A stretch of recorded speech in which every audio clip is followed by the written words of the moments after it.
عقل میں نہیں ہے کہ اگر رجوع کر لیا ہے تو سن 2023 کے جون میں دوبارہ دارالعلوم دیوبند کیوں بھجوا دیا ہے؟ یہ حضرت مولانا نے سوال کیا کہ بعض لوگ یہ کہتے ہیں رجوع کر لیا، اپنی باتوں سے رجوع کر لیا ہے۔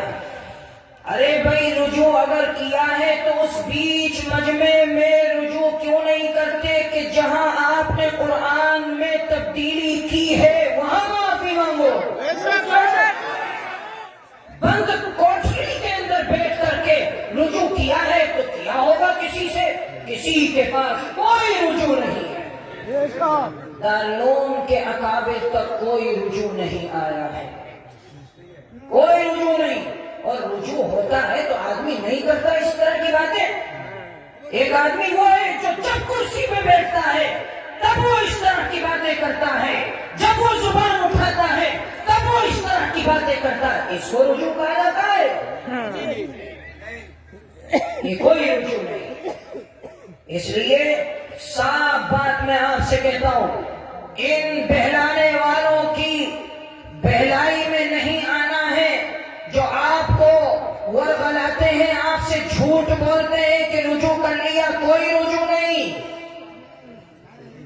اپنے عقیدے کے اوپر قائم رہنا، ہمیں شورئی کے ساتھ رہنا۔ جس دن آپ کا رجوع آسمان پر لٹکا دیا جائے گا، ساری دنیا جان جائے گی، ہر طرح سے رجوع ہو جائے گا، دارالعلوم اطمینان کا اظہار کر دے گا آپ کے رجوع پر، ہم بھی رجوع کر لیں۔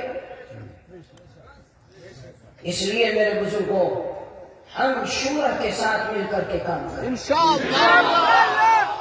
علماء حق کے ساتھ مل کے کام کریں گے، دیوبندیت کو قائم رکھتے ہوئے کام کریں گے، دیوبندیت کے خلاف کام کرنے والوں کے ساتھ ہم نہیں رہیں گے، کوئی کام نہیں ہوگا۔